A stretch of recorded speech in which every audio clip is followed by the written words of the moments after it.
the founder. He's the founder of Spring Fertility. So I'm going to allow each of our speakers to introduce themselves. I'm going to start with you, Rachel. If you can give us a little introduction of yourself. Hey, everybody. I'm Rachel Blank. I'm the founder of Allara. I started Allara back in 2020, really a lot out of my own personal health journey. I was diagnosed with PCOS back when I was about 22 years old. And really found that for a very long time, struggled to find ongoing care resources, whether it was for nutrition or medical therapy. And so really started Allara a lot out of my own personal need and looking to bring better chronic care management to women like myself struggling with chronic conditions, whether that's PCOS, endometriosis, thyroid disease, or just kind of going through a hormonal challenge. And I'm really excited to share with you all my experience about egg freezing. I have, as we'll kind of get into, I worked with Dr. Klatsky, had a great experience, and I'm really excited to kind of just share and maybe demystify things a little bit. Fantastic. And Dr. Klatsky, please introduce yourself to the meeting this evening. Sure. My name is Dr. Peter Klatsky. I am a practicing fertility doctor at Spring Fertility. I'm also one of the co-founders of Spring Fertility. I was in academic medicine, spending my time doing maternal mortality work in East Africa and being a practicing fertility doctor in New York at Albert Einstein College of Medicine for the first 5 years of my career. At that point, I realized that we were not doing a great job of providing patient-centered care in the fertility space. I felt like we could do it better and was excited about changing the way we deliver care to patients. And so along with my best friend from residency, where I trained out in San Francisco, we opened a new fertility center called Spring Fertility. And we just wanted to focus on two things: patient experience and clinical outcomes. And it's been a wonderful journey. And I've been joined by a lot of terrific nurses, patient navigators, and physicians. And so we're all lucky to work together. We're lucky to be in a great field where we're able to make a difference in people's lives, a really tangible and meaningful difference. And I love what I do, and I love to talk about it. I love the science, and I love explaining that. So it's a pleasure to be here with you tonight. I'm excited about a community of women who share a common syndrome, although PCOS affects everybody a little bit differently. I'm just happy to be here as a resource, answer questions, and share my perspective. Be careful about perspectives. I like data. So where possible, I will offer data. PCOS is always a challenging scenario because it's a syndrome, right? So everybody's array of symptoms that may have that syndrome are a little bit different. And so everybody really is unique in their experience of it. And happy to give you my perspective and try to demystify, but also debunk myths, because there are a lot of myths out there, particularly for women with PCOS. One of the things I want you to come away from is the perspective of a fertility physician who, when he hears PCOS, usually thinks we can get this person pregnant. Most young women hear PCOS, and the second thing that they hear is that you may have trouble getting pregnant at some point. It may take assistance, but PCOS patients tend to be really good prognosis patients in a fertility center. So if you've ever heard that you're not going to be able to get pregnant, it may take a little navigating, but ultimately it is one of the positives of a very frustrating syndrome, is that in a fertility clinic setting, our patients tend to get pregnant much easier than other types of patients. Perfect. Thank you so much, Dr. Klatsky. All right, so we're going to move into a little bit of our discussion this evening. And I'm going to start off with you, Dr. Klatsky. If you can tell us, we're going to start by saying, what does the egg freezing process look like? And we're going to get into a couple of questions around that. But let's start with just kind of generally, how long does it take for the egg freezing process? So for most patients, it's about a 2-week process to freeze one's eggs. It's and about a week recovery. And that's true for most PCOS patients. By the way, PCOS is terribly named.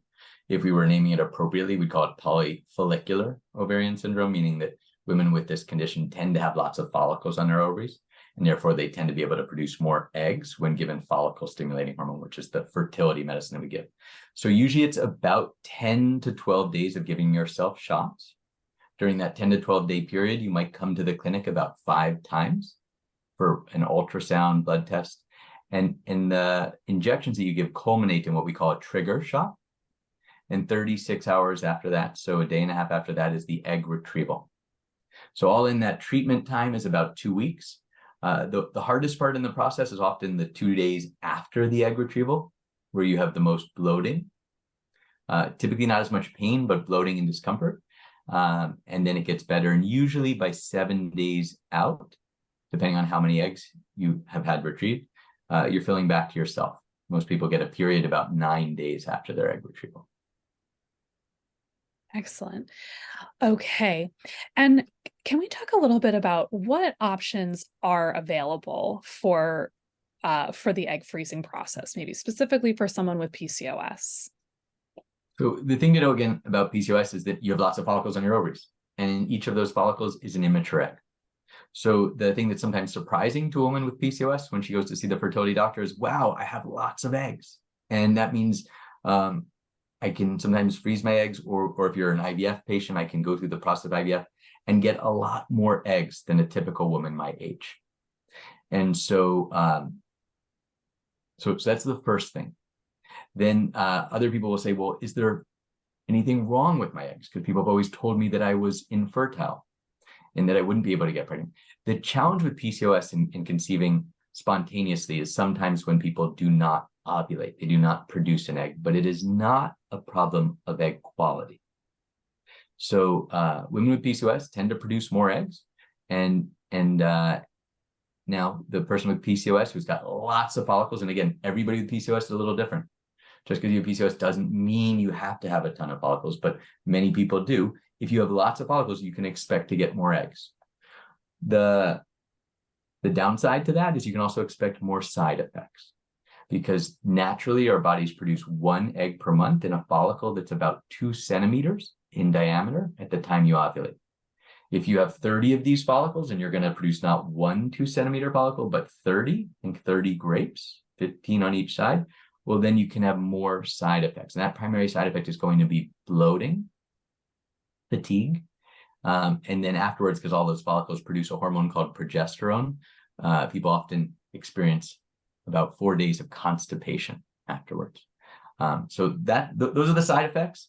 The good news is that when you have that condition, PCOS, and it's and you have lots of follicles, you can expect to be able to come out of this process with more eggs than somebody typically would for your age.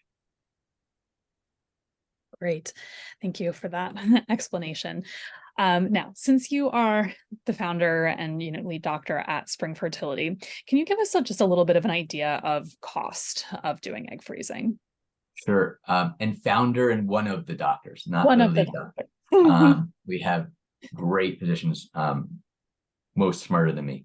Cost of egg freezing tends to be, so I can only speak to Spring Fertility. If you're calling around and finding out what costs are, make sure that the cost includes anesthesia, because everybody will need anesthesia, and some places don't include that in their costs. So typically at Spring Fertility, the cost, if you don't have insurance, is about $9,700, and that does include anesthesia. The cost of medications, again, we've negotiated for discounts for our patients. I would say most patients with PCOS probably spend $4,000 or less, because they tend to be high responders. So I would say $3,000 to $4,000 without a discount from your clinic. You probably add another $1,000 to that number. Doing it when you're older or have fewer follicles, that means we may need to give you more medication, and sometimes the prices can be higher than that. At Spring, I tell people our prices range from $3,800 to $4,800 in medication. And again, our patients get about a 23% discount on meds. One of the interesting things that we do at Spring is we offer a zero interest payment plan that's 40 months. And so for people, we only do this once. because we're not a bank and we're not really good at that part. But we do allow people who don't have insurance coverage to pay it. It's about $244, I think, a month over the course of 40 months, which is exactly the self-pay price just divided by 40. And then storage. Storage is important. I believe storage is around $900. Some places it's $1,000. I have to double check on our prices, but you should expect wherever you go to be paying in New York around $1,000 a year for storage price. If you are considering freezing your eggs, the one thing that I do suggest is don't make the decision solely on price. Okay. There are places that just do egg freezing. There are places that do it really cheap. It's actually the hardest thing we do in the IVF lab. We've been doing IVF since the 80s, right? And doing it pretty well since the early 2000s. We've been freezing sperm since the 70s, freezing embryos since the late 80s, and again, well since 2000. Egg freezing is a relatively new technology. It's all done by hand. And the experience of the operator in the clinic will make a huge difference. So I do encourage people not to save $2,000 in the short term only to have the eggs really not do well on the thaw. And so you should, if you're at a clinic and you're talking to them, you should ask them how their rates are, how their survival of their eggs rates are, and what % of the frozen eggs can I expect to become an embryo, a blastocyst stage embryo, like the pre-implantation embryo. Those numbers should be available to our patients when they are asking for information. Excellent. Those are some really helpful tips as people are making a very difficult decision. I'd like to move into Rachel, and if you can share with us a little bit about your experience as a woman with PCOS, and then we'll start specifically by kind of talking about what your experience has been on the receiving side of going through the egg freezing process. Yeah. It's so interesting. And I think what has really resonated with me in this conversation is what Dr. Klatsky said about, trying to really get rid of this myth that as somebody with PCOS, you're kind of infertile. Because I think that was something that I was worried about for a very long time. And then actually going through the process and, having the consult with Dr. Klatsky and hearing, actually, like, you have a ton of eggs, you'll probably do really well with fertility. You actually have more time than you think you have. So I'm, 33. And I was kind of thinking like, oh my God, I'm like under the gun. I have to get my eggs frozen right now because I'm getting old. And actually I was surprised at how much our consultation was actually more like talking me off the ledge than pushing me into doing it. Which I will say is actually one thing you should look for if you are speaking to a clinic. I think if you feel like it's a very salesy consult, that probably would be a little concerning. I mean, there might be a medically valid reason that you should do it right now. Maybe you have low, ovarian reserve, low egg count, but if you feel like you're kind of just getting pushed into it for a sale, I think that should probably be a red flag. But, I was told like, no, you have time, you have a few more years, like your eggs should still be fine for a little bit. And so that to me was actually really reassuring to feel like I wasn't going into it from this place of fear, but rather this place of like, okay, this is like an opportunity. This is probably going to go well. I think for me, it was really just about getting rid of some of kind of the mental burden of the timeline of, I have a Jewish mother and I'm always asked like, when am I having kids? Is it happening right now? How many am I having? Like, don't wait too long. And so I think for me, it was really more than anything else, just about kind of that anxiety and that mental burden of, okay, if I can go freeze my eggs, if I can get a good result, maybe it'll just make me feel a little better about my timelines and about like maybe not necessarily kind of feel like I'm rushing to have kids right this second if I'm not ready. So it's kind of on the fence, but like I said, I really felt a lot more confident after going through the consult. And again, just hearing things like I'd probably have a good outcome with the number of eggs that I could potentially get. So I think we did it back in like June. It was about 10, 12 days of shots, which were really scary at first. I remember like for my first shot, I had to FaceTime my best friend who had also gone through egg freezing. And I was like, I can't do it. I can't give myself the shot. And she's like, no, you can do it. You can do it. So I will say, like, if you have a friend who's gone through it, buddy up with them and have them kind of talk you through it. But the shots were a lot easier than I thought. It's really not that scary. They're really tiny. And ended up being at some points like 2 shots a day. So sometimes I'd have to bring them with me places, but it was very manageable. definitely had a lot of side effects around like bloating for the most part. Like I remember towards the end and after the retrieval, I was kind of like carrying my stomach and walking super slowly. But honestly, I don't even like as bad as the bloating and the side effects were, like it was such a blip to me now that I don't really think about that much because I'm so happy with my outcome. And again, from like the just kind of like the mental pressure that got lifted. So I think for me, that really was the biggest factor that I kind of underestimated, was just how much better I would feel knowing that I had gone through this, and it just made me just feel a little better about kind of living my life now and not being as focused on the pressure of making that part happen. I mean, that's a Yeah. really good point, Rachel. That I think, yeah, anybody who's pushing you to move quickly and you're under 35, I have an expression, anybody under 35, my advice is walk, don't run. Under 35, 6 months, frankly, a year will not make a difference. And I really encourage patients to make, if you do decide that egg freezing is the right decision for you, make it fit into your life. Don't do calisthenics to twist your life around it. And you have that luxury. That's not true if you're thinking about doing this and you're 38. Okay. There's a point at which things start to change much more rapidly. And that inflection point happens around age 37. But certainly under 35, it's, it can be empowering just to go in and get information. And that information should be informative, but not scary. Amazing. So Rachel, it's so wonderful that you have just such this really great personal experience with going through the egg freezing, and kind of also talking, I think, a lot about the pressures that just people with PCOS just experience like every single day. There is always this kind of weight on you about your health. So it's so nice to hear that. And I'm actually just curious to ask you how did the PCOS, did you feel like there was any sort of flare or anything kind of post doing the egg freezing? Did it take you a while to get back to a place where you were feeling a little bit in control of your health? And if you can talk a little bit about that experience. Yeah, that's a good question. I mean, I definitely felt like my side effects were worse just when I was comparing notes with my friends. It felt like, again, like the bloating, the pain, like all of that just felt a little more extreme than other people. So there was that part, but I remember I like got a call from Dr. Klatsky the day after the retrieval, and he was like, all right, so you'll probably get your period in like 5 days and you'll feel a lot better. And I got my period exactly what he said. And then I felt a ton better after I got it. And frankly, as far as I can tell, I'm totally back to normal. One of the things we were trying to schedule around was I'm training for the marathon this fall. So it was really important to me that I could kind of get everything resolved and get into training. And I was able to do that like within a few weeks. So no, nothing really that I noticed other than, again, the side effects like during that time period really being a bit worse, I think.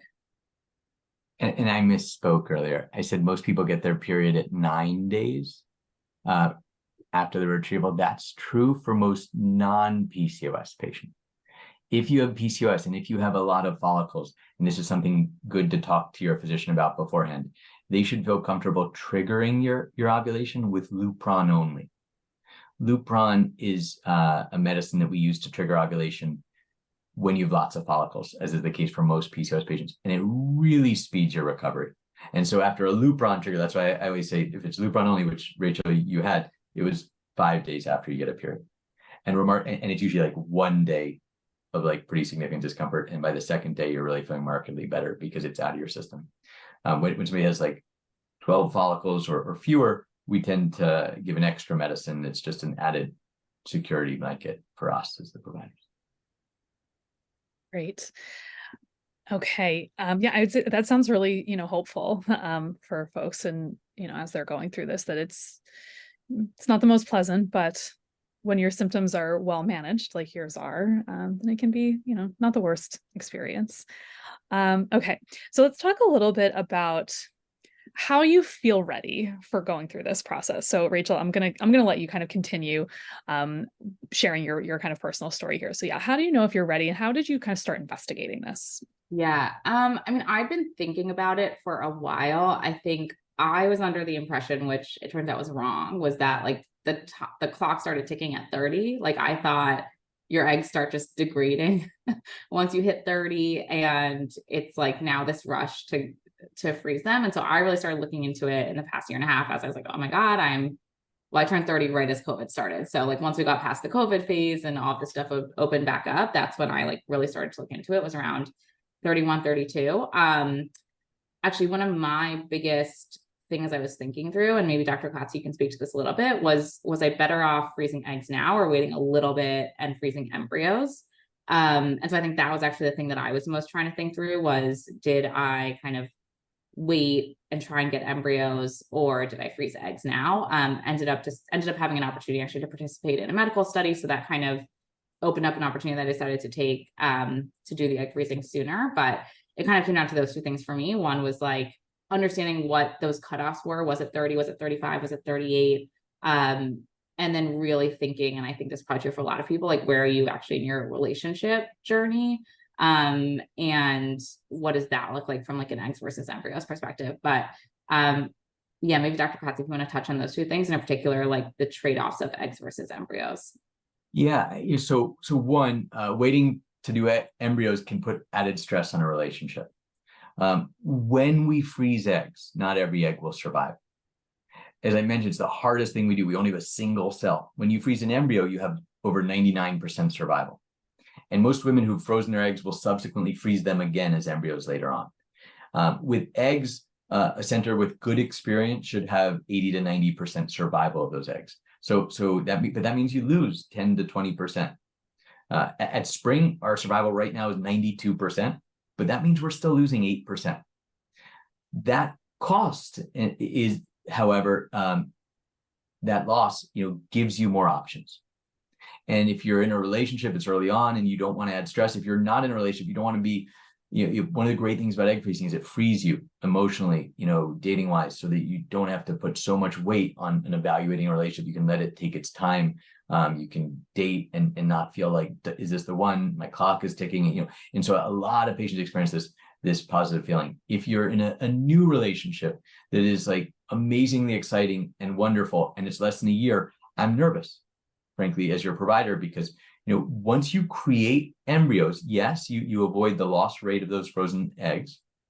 The other benefit is that you have more certainty because the egg, how many of those eggs made it to the embryo state, and you can even test those embryos. So embryos do have more certainty. They eliminate one potential step where you could lose some eggs. However, you lose options. And so you have to be really comfortable with that sperm source, and that alone could put a lot more pressure on your relationship.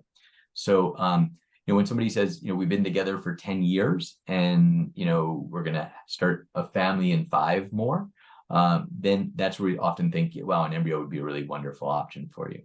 But for most patients pursuing fertility preservation who are not married, and if your relationship's less than 2 years, I think at least having some eggs, that's your backup. Male fertility doesn't decline unfairly, and yours as a woman will. And so egg freezing is a way to level that sort of playing field to provide some relief. And so because so many people have also, and then to speak to that other thing about age 30, I don't like my opinions, right? Like I like data. And so I just think that people say that a lot about 30. So if we just look at data on what happens, I don't know. Am I allowed to share? I think Danielle can give you a share screen. Yeah, I can. So this is like just data, right? This is data from 23,000 IVF attempts. And what they're looking at is how many eggs are being used per live birth, which is a sense of like how the quality of your eggs changes or doesn't. And what you see is a woman at 25, a woman at 30, and for women at 35, the average number of eggs, it creeps up slightly, but it's just not that dramatic. Now, by age 40, it has doubled, and by age 42, it has tripled. And that is real. Like aging absolutely affects your natural fertility and lowers our chances of success. But where that inflection point happens is not what we've been sort of taught to fear at 30. And that's why I say when you're in the 30 to 35 range, you actually have a little flexibility. If we're looking at embryos, we're saying, well, what percent of embryos look normal when we test them? The difference between 30 and 35 is about 10%, 70% of your embryos from eggs frozen or retrieved at age 30 are going to be normal. And by 35, that's down to about 60%.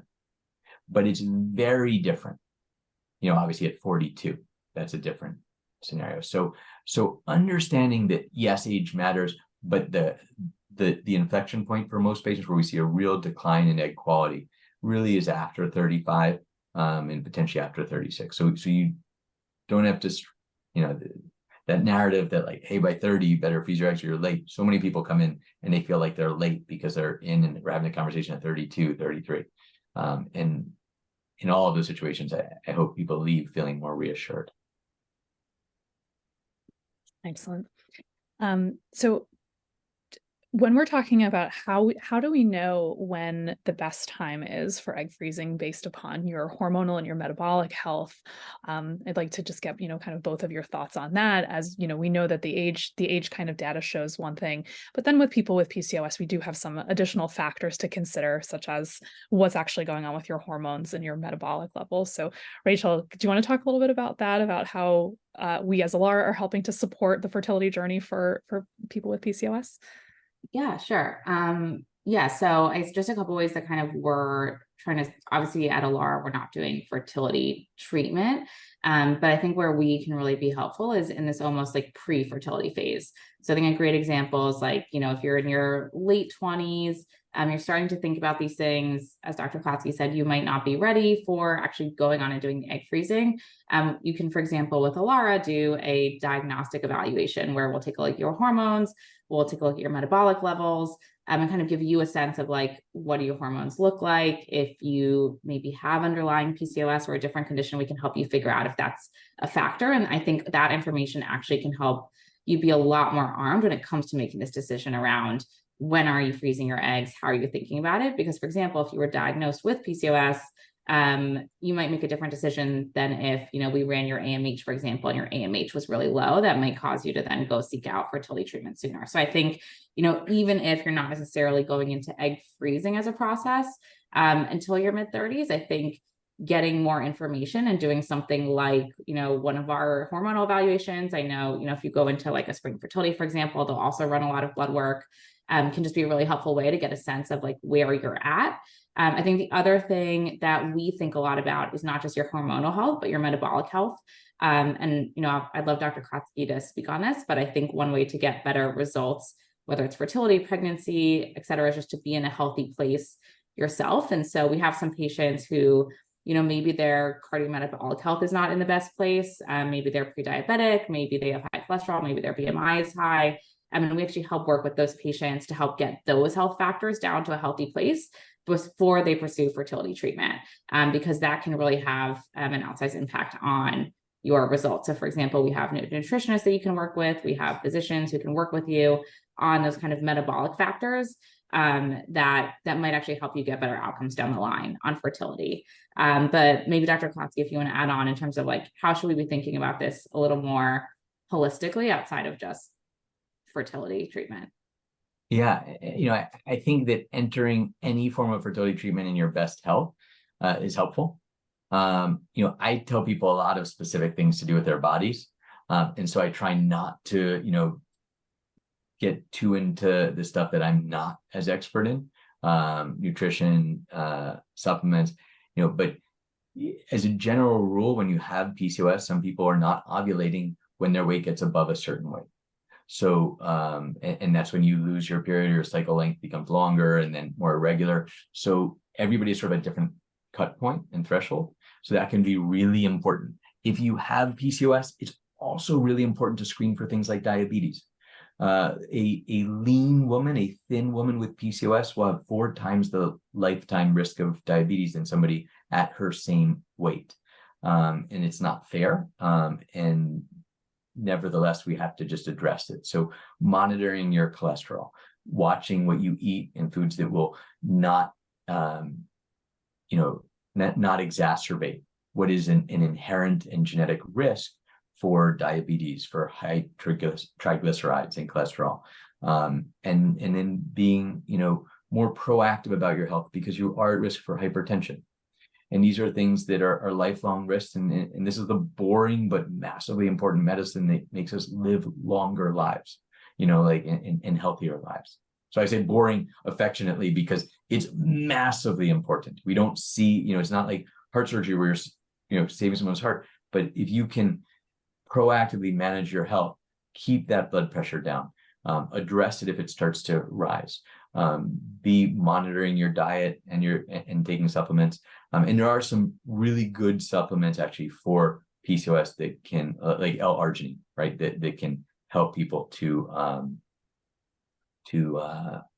have more normal hormonal profiles. Yeah, I think I just want to point out what you said that I think is really important. And I think was one of kind of my galvanizing reasons to start Allara was I had no idea that as a lean type PCOS, I was at increased risk of all of these things. And for actually a very long time, no doctor looked at my insulin levels or my diabetes risk. No doctor looked at my cholesterol. Nobody was really looking at any of these things. I was actually told before, you're not overweight, so I have nothing to give you. And so I think actually that's really important that we remember is it's really beyond just weight or size. It really is about metabolic health at any size. And so that's why, for example, at Allara, when we do your blood work, everyone gets their insulin levels screened. Everyone gets screened for diabetes or prediabetes. Everyone gets their cholesterol levels screened because, we really like to emphasize it's about metabolic health, kind of regardless of size. Great. Okay. All right. Well, thank you so much for just, having this discussion and bouncing off of each other. It's so awesome. We're going to move now to a couple of the questions that were submitted from participants that maybe are here on this call, or just folks who had questions that felt like it would align really well with this overall topic. So I'm gonna start that, and feel free to answer. When an answer comes to mind, you can chime in. So I'm gonna start with this question here. It's kind of naturally flows from the sort of previous topic about how we're addressing our overall fertility. So what are some of the best ways to improve your chances for fertility when you have PCOS? Anything that you can do to restore a regular menstrual cycle, and by regular, I mean getting a period within 40 days. It doesn't have to be every 28 days, it can be 32 days. And the two things that we know make the biggest effect are if you're not ovulating, and that's somebody who's going more than 42 days and not getting a period, and then sometimes just having spotting, and then sometimes having really heavy bleeding, being able to lose 5% of your body weight will restore ovulation in a lot of patients if you're overweight.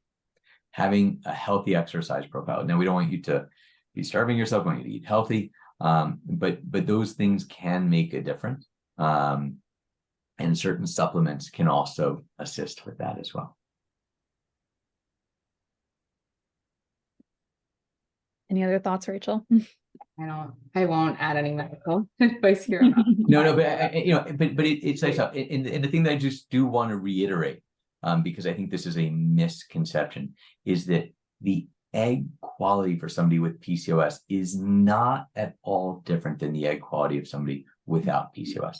And what that means, and that's why I stopped there, right? Because if you restore ovulation, you will have the exact same fertility rate as somebody else. And so, and that means that a patient with PCOS does not necessarily need IVF. So oftentimes we can give you a pill that can initiate ovulation, and it's Clomid or a pill called Letrozole, and you take it for 5 days. The one thing to know about that pill is because women with PCOS have so many follicles, sometimes they over-respond to that pill. And sometimes they can have 3 follicles emerging. And because the egg quality isn't bad, you're not only at risk for pregnancy, you're at risk for multiple gestation and twins. And so that's the thing that we think of as like the more challenging factor when you have PCOS, if we're giving those medications. So those dietary lifestyle modifications that we can do that can get somebody to ovulate naturally are equally important. Awesome. Yeah, that was actually one of the questions that was submitted. So I'd like to just kind of put a fine point on that, because I think that is really important for people to know. regarding their egg quality. And yeah, I think that we see this all the time, that there's a big misconception about whether or not the eggs are of higher quality. So yeah, just give us like a nice fine point on that, that your how your quality of eggs with your with PCOS. Yeah. So one, and by the way, the other one that is very helpful is sometimes inositol. That's one that there's actually good studies in both humans and sort of animal models of PCOS that can induce ovulation. As far as egg quality, let's look at like why that is that people say, oh, there's worse egg quality. The challenge doing IVF in somebody with PCOS is not a challenge of scarcity. It's that people have lots of follicles and can produce lots of eggs. And that means when you're going through, when I said, when you're freezing your eggs, when you're doing IVF, you would expect to have more symptoms, more bloating, but get more eggs. And occasionally what we see is like the mismanagement of a PCOS cycle is the physician's a little nervous about how high the estrogen could get, or they start at too high of a dose. And as a result, they need to trigger ovulation too soon. And so there's this appearance of worse egg quality, but it's not. It's that the PCOS patients, sometimes because the doc's starting at too high of a dose and not dropping the dose sufficiently, and then triggering a day early, that egg has not had time to mature. So in our practice, I see zero difference in women with PCOS, provided we get the follicle to the right size. And that means I monitor PCOS patients a little more closely, because I want, and as they're going through that cycle, we're stepping down, we're reducing the dose of their medication to the lowest dose possible to keep those follicles growing. And if you do that, we see no difference in egg quality. Amazing. Yeah. So we had a question that I think is important to bring up in the context of this discussion. Weight is always such a huge topic for people with PCOS. And Rachel, as you've built Allara, I know that has been just one of the paramount features of Allara, is that we come from a very weight neutral standpoint and a health at every size when people are working with our dietitians. So I think this question is especially pertinent here, that if someone is a leaner body type and they're not ovulating, do we still use that same logic of weight loss? This also could be a question probably for some of our Allara doctors, but yeah, I'd love your thoughts on that, Dr. Klatsky. Most people who have PCOS are working to keep their weight down, and it's not fair because of metabolic factors. It's harder, right? And so, I think that if we try to eliminate, eliminate or reduce as much simple sugars, processed foods, and like soda, like shouldn't have any place in your diet. And if you're massively addicted to it, diet Coke, right? But that can be like a stimulant too for your appetite. There are newer medications which we don't have as much long-term data on that are suppressing appetite and are quite effective for weight loss. But as a general rule, I think you also have to be happy and feel good about themselves. And so I try not to set unachievable goals, but yet, create, encourage people to make lifestyle changes that are long-term, sustained, and that we can keep pace with, right? And they can grow old with us. Did I answer your question or not? I'm not sure. No, I was gonna say, I think that was like a really good clarification. And yeah, just to clarify, I mean, we're weight neutral in terms of we are very lifestyle modification focused first and metabolic factor focused first. But obviously there are cases where a patient will need or want to lose weight and we'll be supportive of that. But I think the question was more around, if you're lean type PCOS, should you still be focused on weight, like reducing weight to help get ovulations going, or should you be focusing on other things?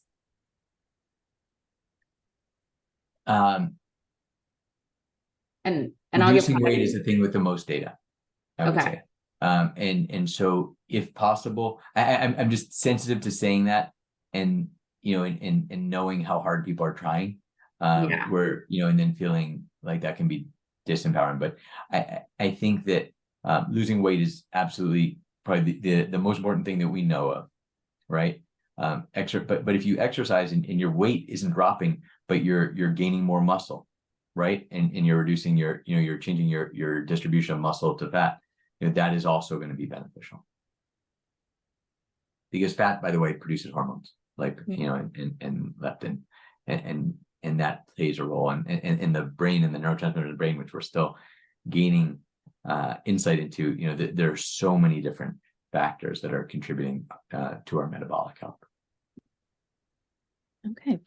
All right. Thank you. I know it is such an important topic and has lots of nuances. So I know it can be a difficult conversation. I just am very grateful to hear, behind kind of both of your sides of this, and how we can just obviously better educate people on like what is real science and where is the evidence. And that's obviously, a huge part of working with Allara is that we are always going to be, very evidence-based in our care. So it sounds like, same with Spring Fertility, which should be encouraging. Okay, so just shifting gears a little bit here, back to the actual process of egg freezing. Again, this is a question that came from one of our participants. If we can just go back to talking a little bit about the effects on the body of going through the egg freezing process, and then there will be a follow-up question on kind of how someone will feel during that process. So I'll let either of you, whoever wants to jump in there. I think Rachel's the best suited. Yeah. Although Rachel, you had far more eggs than most people are fortunate enough to have, and therefore will have far more side effects. So I can also speak to it from somebody who's not as fortunate to have as many eggs as well. Yeah. So I would say like the first few days, not many side effects. It was really only once I hit kind of like a few days in. I'm trying to think again. The number one thing was bloating. Also just from having so many injections, I got a lot of bruising around injection sites. But that could have also just been how I was injecting myself. I think I felt like a little more emotional from all the hormones, but really nothing like so crazy until the end. The biggest thing really was just the bloating and almost like the feeling of discomfort walking around. Like I remember I just had to walk really slowly because my stomach felt so full. But for me, it was almost more just kind of like the burden on my life for a few weeks. So, I really like to work out. I couldn't work out for a few weeks. I kind of had this idea I was going to walk on the treadmill every day. That did not happen because walking was not comfortable. So for me, it was more just kind of the lifestyle impact of like not being able to work out, having to kind of, you're taking the shots at the same time every night. So really having to think about, okay, if I'm going out to dinner at this time, that means I have to bring the shot with me, or I have to be home at this time. And I can't drink too much. So it was more just actually about like the lifestyle impact, I would say. And then the bloating after. But like I said, I felt like I actually had pretty worse than normal side effects, and I still would do it again. And I actually like really don't think about the side effects that much because ultimately, a few weeks out of my life. But maybe one thing to talk about that I was really nervous about was hyperstimulation syndrome. Because that was kind of one of my big concerns. Was I know with PCOS, you are at high risk of ovarian hyperstimulation syndrome, and kind of what that looks like and what you should consider for that. Yeah, and I think your experience is one of the common things, like one of the very familiar things is people saying, wow, I was really scared to give myself shots. And after that first night, I realized, wow, I can do this, and it actually doesn't hurt that much. Yeah. And I can get that. I mean, everybody says that first night of shots is the scariest. And then once they do, I'd say 99% of my patients say, the shots aren't that bad, which is remarkable to me, having not had to give myself shots, because I'm still afraid of them. Then ovarian hyperstimulation syndrome, the whole process is called ovarian hyperstimulation. And so it is, what ovarian hyperstimulation syndrome means is that you get quite bloated, your follicles get larger, and you can also retain water. The thing to know about it is that it is short-lived. If you read online about the scary, really severe OHSS cases, that was when we did IVF and we were transferring embryos a few days later, and people were getting pregnant because the pregnancy continued OHSS. And in the setting of somebody who gets pregnant because we transferred embryo with a really high estrogen with 20 follicles, 30 follicles, that's the thing that well after the time that you're 100% better would make people sick. So in OHSS, what used to happen would be early and the patient would feel bloated and uncomfortable for a few days, and they didn't used to use Lupron triggers, so they always used to give everybody HCG, so it would be a much longer recovery even without, and then you transferred the embryo, and we didn't know better, or we didn't have as good options as a field. And so it's usually about 4 weeks after the transfer that people might even they'd be pregnant, and they might be, and they'd be pregnant, by the way, because PCOS patients have great egg quality, but they'd be pregnant, and that would be what would make them really sick with OHSS. With PCOS, you should know, one, it's important to have a Lupron trigger. That markedly eliminates the risk of severe OHSS. Like I would say, eliminates. There's another medicine that one can take vaginally called cabergoline. It's a pill that you can take for up to 8 days, starting with the trigger. That also reduces the risk of severe OHSS. So when I have a patient, usually somebody with PCOS who I think is going to get more than 20 to 30 mature eggs, I'm usually prescribing that medicine plus a Lupron-only trigger. And that markedly, I don't want to say eliminates, but it near eliminates the risk of feeling severely bad. The other thing you touch on is like emotionality. I used to tell people about feeling more emotional going through this process. I sort of pared that back through my experience with egg freezing. When you are trying to get pregnant and struggling, you come into our office and you're already hurting. And everywhere you look, people are getting pregnant spontaneously. And that experience is really hard. And then you have to give yourself shots on top of that. What we try to do at Spring is to make egg freezing empowering and a proactive step in how I'm taking control of my fertility, creating options for myself. And it's remarkable. I don't have a lot of patients freezing their eggs who have experienced those symptoms. Sometimes people say they do become more emotional, but it's not like depressed. Oftentimes they'll say they're like, when they watch romantic comedy, like, or even a commercial, they'll be like, they'll start crying or something, but not in like a sad way. And sometimes they find it like humorous about themselves. But I'd say 90% don't have much emotional side effects. And that's one of these people are often afraid of. Yeah, I really didn't notice much of that, but I will say just one shout out to Spring. Every single person in that office is like the nicest person on earth, like the front desk people, the nurses, everyone is just so nice. I feel like you almost couldn't be that upset just because everybody was so nice when you went in. So I would say that's one thing I should think about is it's not just the doctor that you're going to, it's actually the whole clinic and all the support staff and the front desk and the nurses, like that all should be part of your evaluation process too.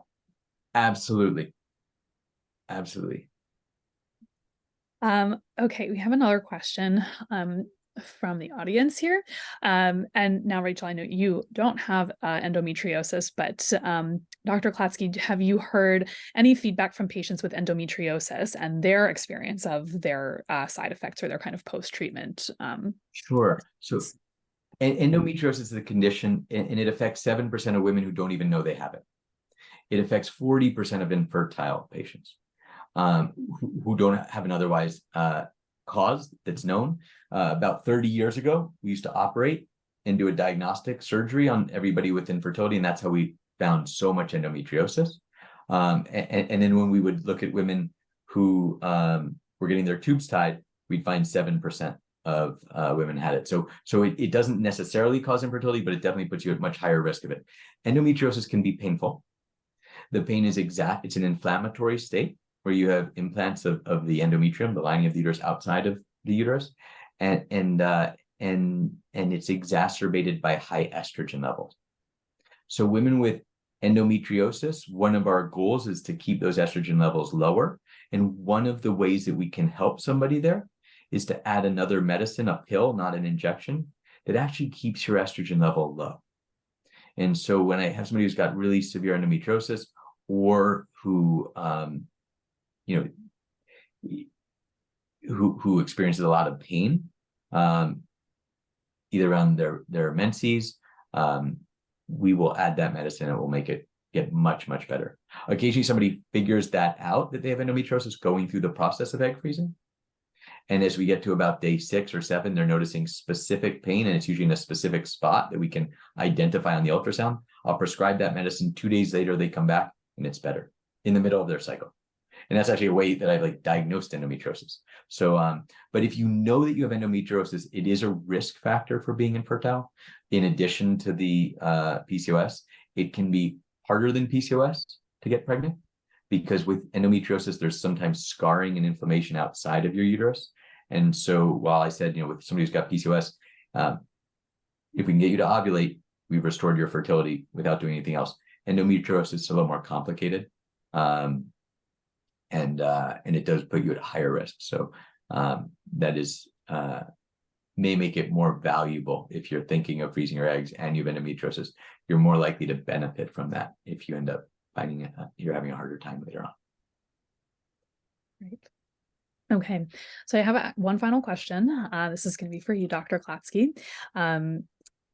So egg freezing may feel inaccessible to a lot of people for many reasons, whether it's their health or cost, or if it's going to be too much of an experience to have to go through. Can you tell us just a little bit about how you at Spring Fertility are making this process more accessible for people? Great. So the economics are the hardest part, right? It is an expensive process, and you want a terrific embryologist also. The embryologists are massively important to your outcome, and you want a great lab. And so the cost of this it is unfortunately very expensive, and to do well is very expensive. At Spring, as I mentioned, we have that zero interest payment plan that helps people do it once. And unfortunately, that does not include the medications. But that way, maybe you're spending $3,500 on medication, and then the $240 a month. So that's one way that we try to make it more accessible. How do we make it if it's an intimidating process? Usually I encourage people just to come in for a consult. If that feels like a big step, you can come in just for an ultrasound. It's like an AMH, an ultrasound check to see how many follicles you have. But that consult is really the best way. We try to make it, like I said before, an empowering experience. That our providers do our own ultrasounds, so you get to see the provider and get feedback on how things are going, and be well informed. So you're not just showing up on your retrieval day not knowing. You should know how many eggs you're expecting. You should know how things are going. And so having providers with ultrasounds really helps. And what Rachel said is really true. Having a care team that's dedicated and focused around you. So all of our providers are paired with a patient navigator and a nurse, usually 2 patient navigators and a nurse, who are each assigned to a patient. So every patient has a doctor, but also a patient navigator and a nurse. And they work as a team. And it's their job to make sure that they've anticipated things, made sure you have the information about how to get your medications. You have somebody who knows you and knows your medical problems and your medical conditions, maybe your travel plans. And so we try to create a supportive community around each patient. And that's one way to make it easier. I'm hoping, and I'm pushing our practice manager. I've been pushing this for a year, but she promised me in September we're going to get to pilot this. I want to have shot night at Spring. And so what I really want to do, because for me, egg freezing, you shouldn't have to do it alone. When I mentioned IVF is much harder because you're coming in hurting already, feeling like you're suffering before you even start. Egg freezing, you want to make it empowering, but oftentimes you're doing it alone, and you're not with a partner. You don't have somebody helping to give you your shots. So I want, and the women who are freezing their eggs tend to be really neat. Like they're taking, like they're proactive. They're smart. They're accomplishing awesome things creatively, professionally. And I always want to introduce certain people.